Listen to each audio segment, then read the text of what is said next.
Alright, hello again. I'm going to try and speak a little bit louder this time. I think I have a tendency to mumble a bit, so let's see how this goes. Right, so it's the third level of Ninja this time. We're going into the Monastery exterior. The next couple of levels follow a similar pattern. Your goal is basically to go straight ahead to the end of the level. But you detour to either side repeatedly to get keys. It's basically little kind of copy-paste side challenges with minor variations. Alright, so I think the one on the right always spawns a healing item, so I'm going to leave that for now.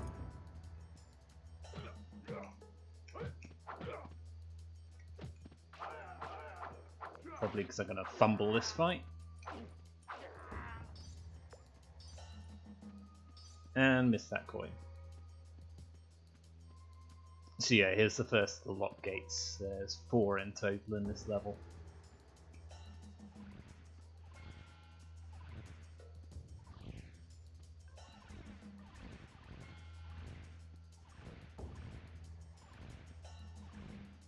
So here we have a little secret just hidden there. We'll hop over and grab it. Basically for points, because I already have max magic. I'm going to hold down walk, because that will stop me falling off the edge. If I remember right, yep.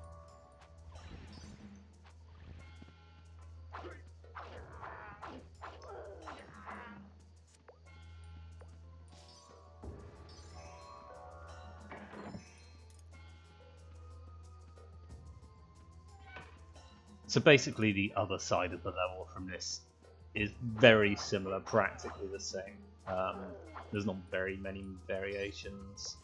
I think a couple of the secrets are in different places. And, oh yeah, the little hidden walkway, it's a series of jumps on the other side, as we'll soon see.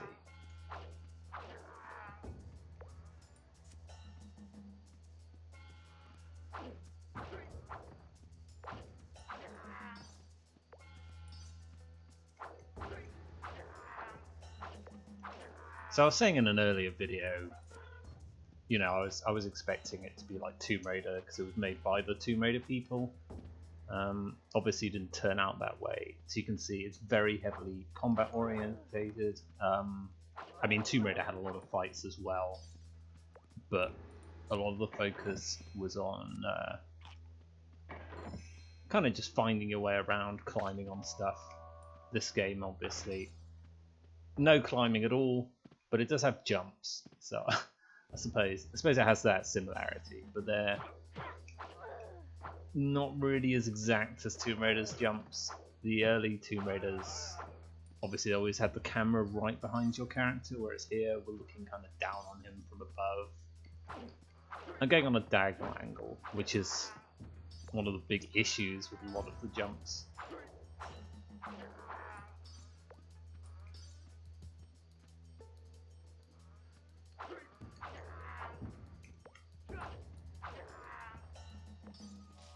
I think probably if I was to compare it to a particular game, probably more like Golden Axe or Streets of Rage that I played at the time.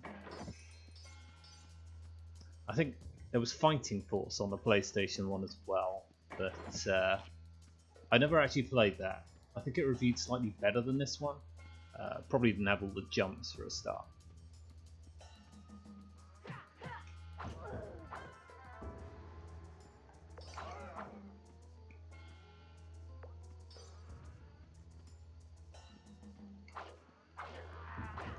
But yeah, like there's a lot of kind of arcadey stuff about this with all the points collection, endless waves of enemies, and you kind of get the feeling the difficulty was based off that kind of game as well. Because they were always trying to kill you, so you'd have to pay more money, right?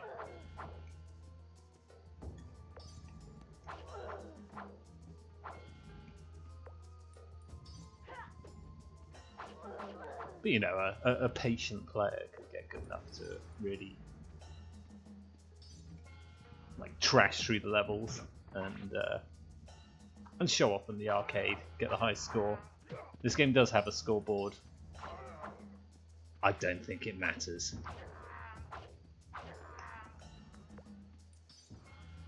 The last levels actually give quite a lot of points. Oops, that sound there is me waking up the dragon. So the dragons are the closest thing to bosses you're going to get in this level. There are a handful of levels that have bosses.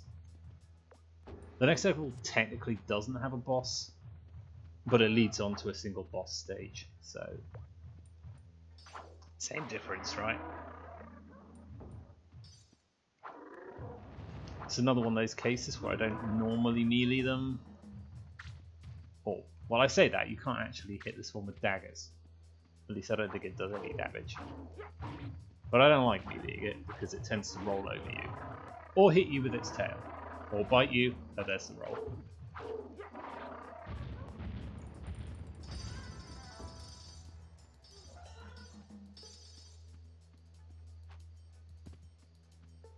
So here's one of the differences between this side and the other side. This side has a little secret passage. And you pop down, get some chests. Find it. Seriously? Yeah, there's a couple of secrets in here.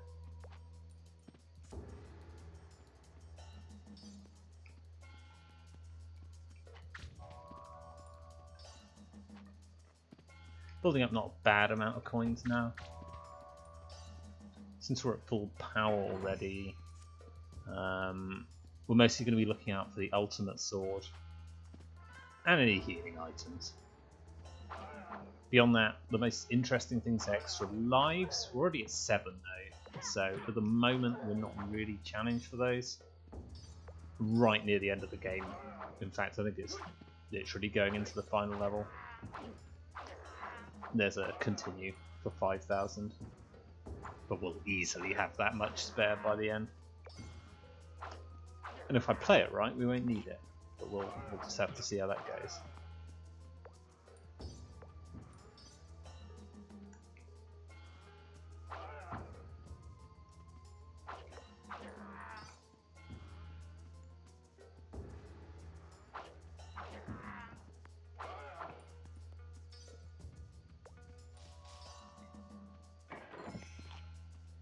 So I think you can kind of get the idea of just how powerful having a weapon full scrolls makes you. Most of the enemies now die in 1 or 2 hits, so when you just get constant swarms of them, it speeds the game up so much. And you see, I'm pretty sure I got a bunch of healing items and I did not need them.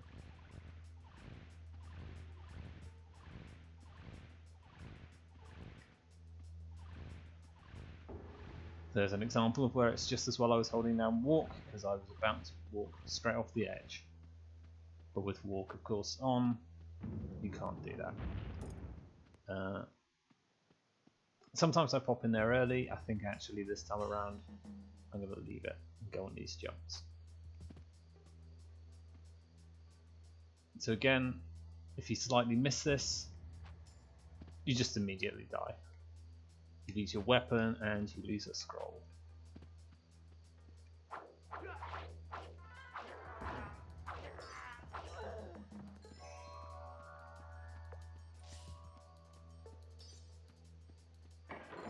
And yeah, as you can see, it's basically a mirror image of the other side.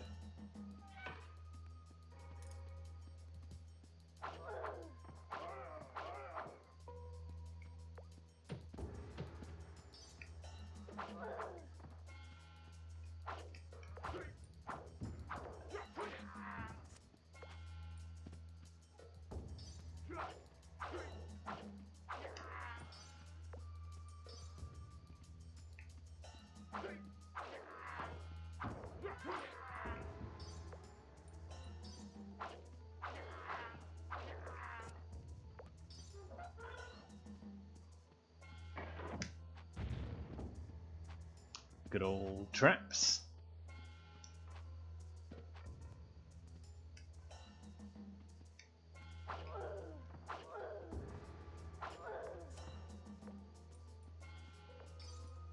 So I mean the fights here are looking pretty easy, that is correct. Oh, there's another scroll. Oh yeah, have we seen one of those yet? Possibly. But yeah, the end of the level really kind of swarms you with these waves of enemies. Some of them like to use magic from off to the one side. So even though this bit's fairly easy, that part I occasionally have to bust out some magic. You might have already noticed on the end of level score screens, but magic and smoke bombs count towards your end of level score. I'm probably putting too much emphasis on score, but at the same time it's nice to just keep pushing those points boundaries and making sure you're always topped off on lives. Because the final few levels will really just strip those from you. Unless you're either skilled or lucky. Some of the jumps and the timing are just really unforgiving. And it's easy to get annoyed. Very easy to get annoyed in the last few levels.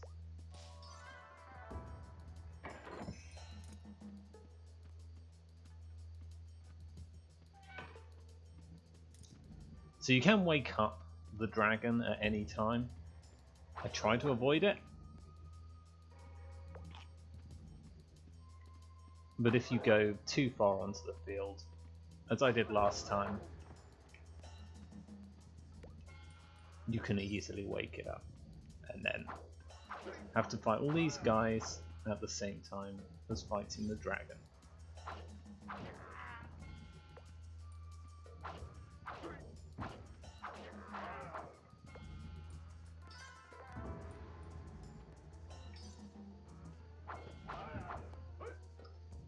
These cubby holes are quite a nice place to fight enemies, because you can keep the fight a bit distant from the field. Fairly obvious advice, but just one of those things to keep in mind. I opened that a bit early. Oh well. So this dragon, he doesn't really care. You can just stand here and throw daggers at him and he won't wake up.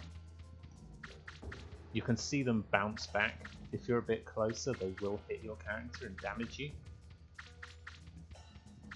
But I don't believe, despite the little like blood spray, I don't believe that will actually do any damage to the dragon.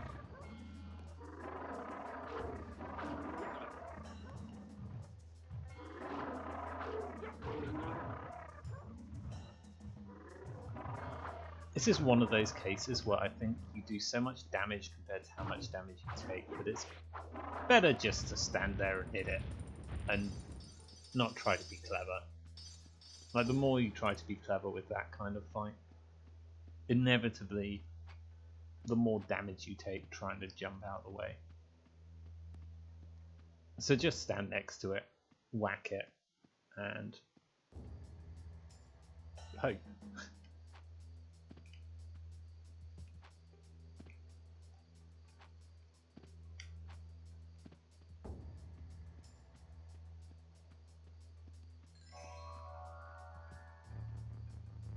Right, so now we get more of these beams of energy. Similar to the second level, there are some secrets hidden in here, although they're not hidden under the lasers like in that one part.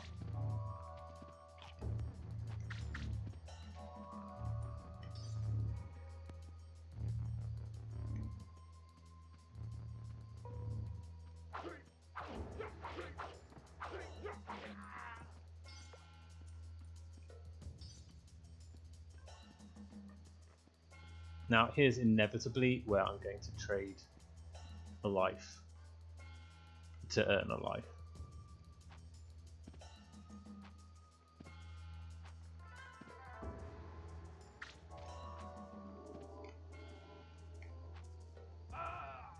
Like so. Don't follow my example.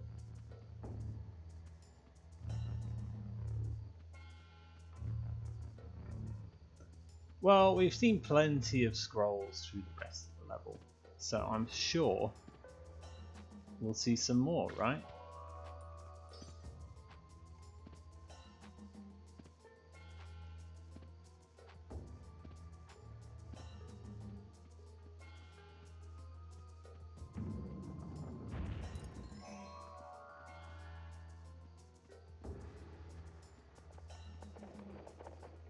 So these are wild horses with carts just running down here. Should we put it down to them being demon possessed? I don't know. More secrets hidden there. And similar to the last area, the other side is a mirror image.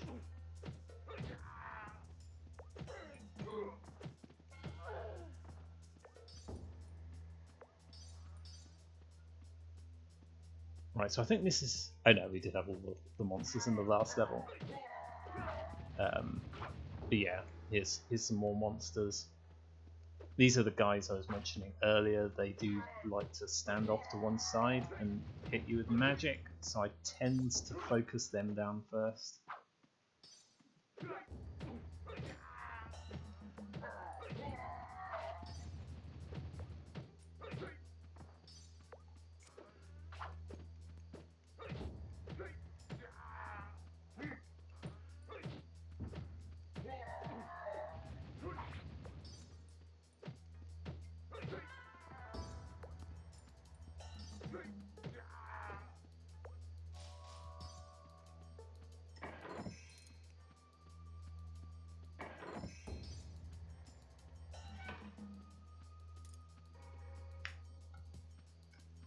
So this little garden you can see in the middle,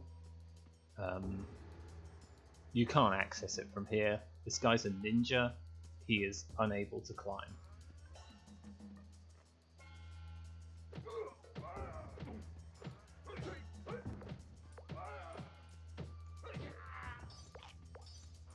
Oh, sounds like we just got a healing item. I always count myself particularly lucky when the game decides to do that.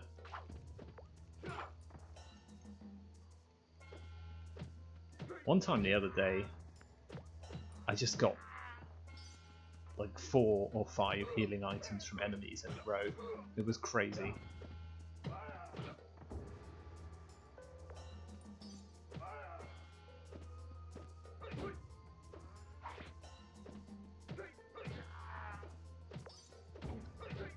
You can kind of get an idea here that fights are just taking that bit longer now that I don't have a weapon in that last level of scroll power. And with that, there's more opportunities for enemies to hit you. I mean, this is all super obvious stuff, but the thing with Ninja is it's so unforgiving or random with its forgivingness that you just really, really, really want to be so careful not to lose your power-ups. So, you know, don't fumble jumps like I did.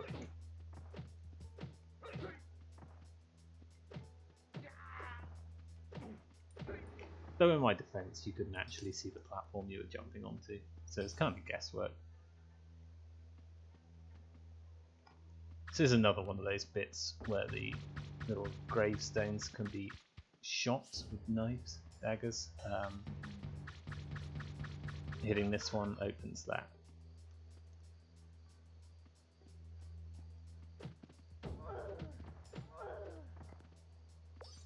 These guys, ladies, they do not have very much health at all. Even when you've taken a bunch of losses, you can still get rid of them pretty fast. But they do have a habit of killing you fast if you give them a moment to fight back.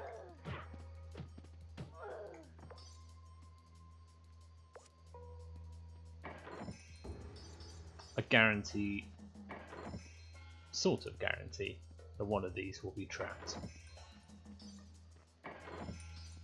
And that's why you should never trust me.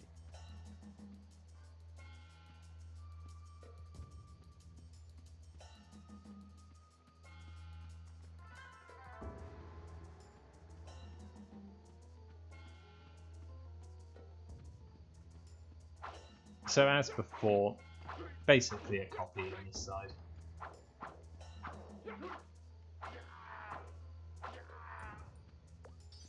But you want to be careful here because... Oh wow, I did not run over that coin properly. But yeah, this one here will blow you up if you shoot it.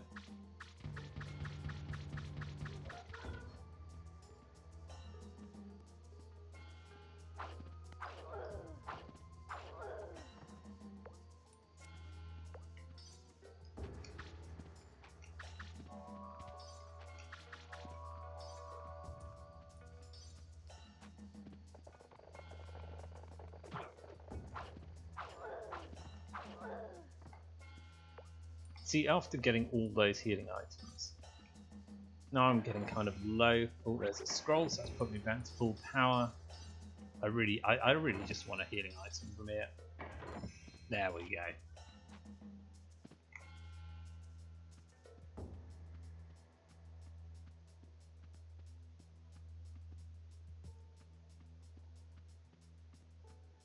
So we need one more gold key to get to the next part.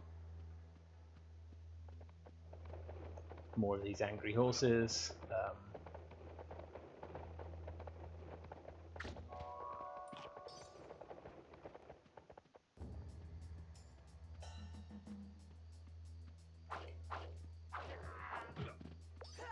I kind of appreciate, although it's not always the way these levels go, but I appreciate that the side areas get shorter the further into the level you get.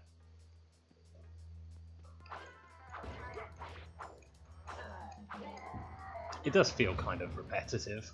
I think some of the other levels vary things up a bit better. Sometimes you don't want it to vary up, because their idea of varying things is very often to give you horrible jumps.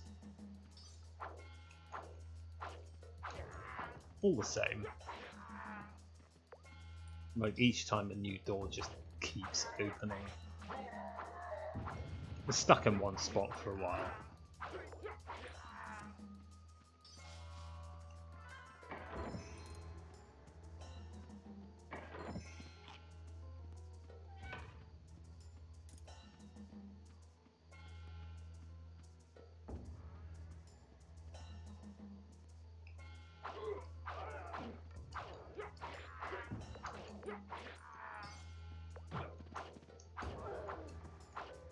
That's 2 poison bottles I've seen. Again, they're just a real pain to deal with if you grab one by mistake during a big fight. You can basically just mitigate it by running away like this. Enemies, as you see, do not always close distance very well. And the side ones kind of run in circles.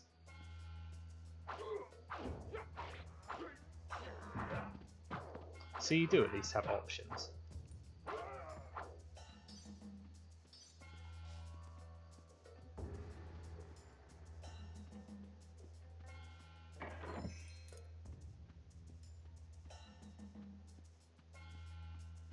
So, can I actually make it down here without getting hit by slow-moving horses? Oh no, this is not good. Okay, okay. We did it. I don't think there's secrets down here.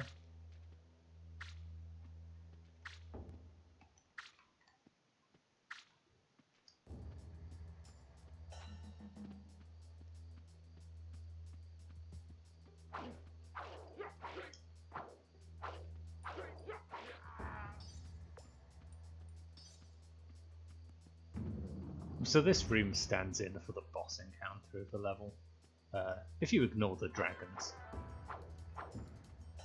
these guys just keep spawning on you.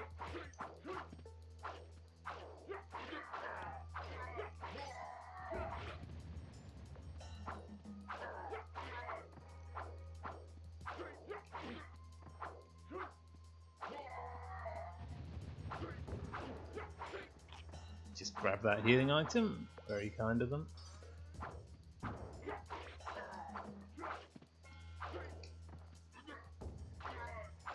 I think this is a good example of why I prefer to have the ultimate sword at this stage, because I think those demon-y monster guys would go down in one combo rather than having to wait for them to stand up again to finish them off.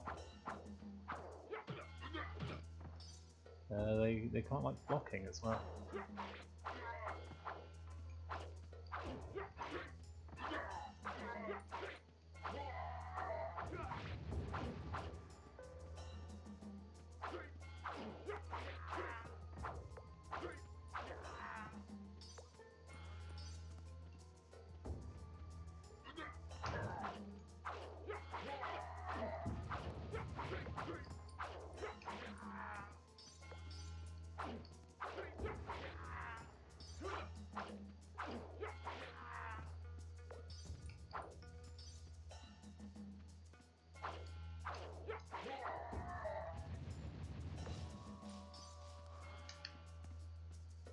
Yeah, so it gives you a bunch of these chests, and then immediately spawns more enemies on you.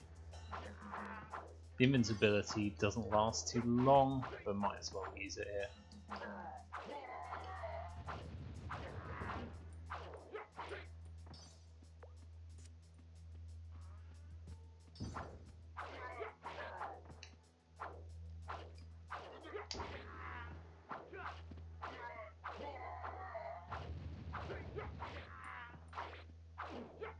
I think the third level shop does actually have the ultimate sword.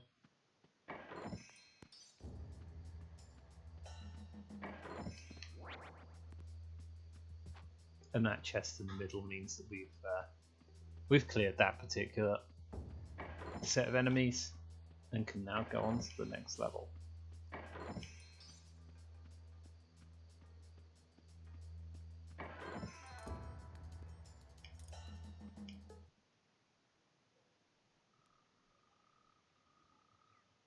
And there's that double bonus.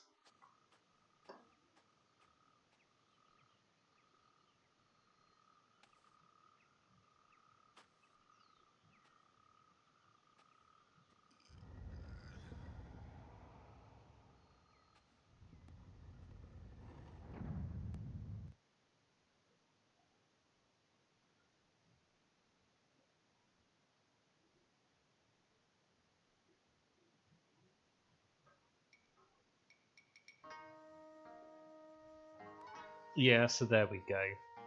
There's an ultimate sword, so I'm going to grab that.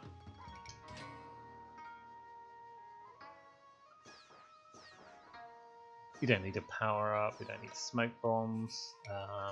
I'm probably going to save on the food, that's kind of a medium level. The little cups, the goblets, I think they heal the lowest amount. That's probably all you'd really want for that little health loss.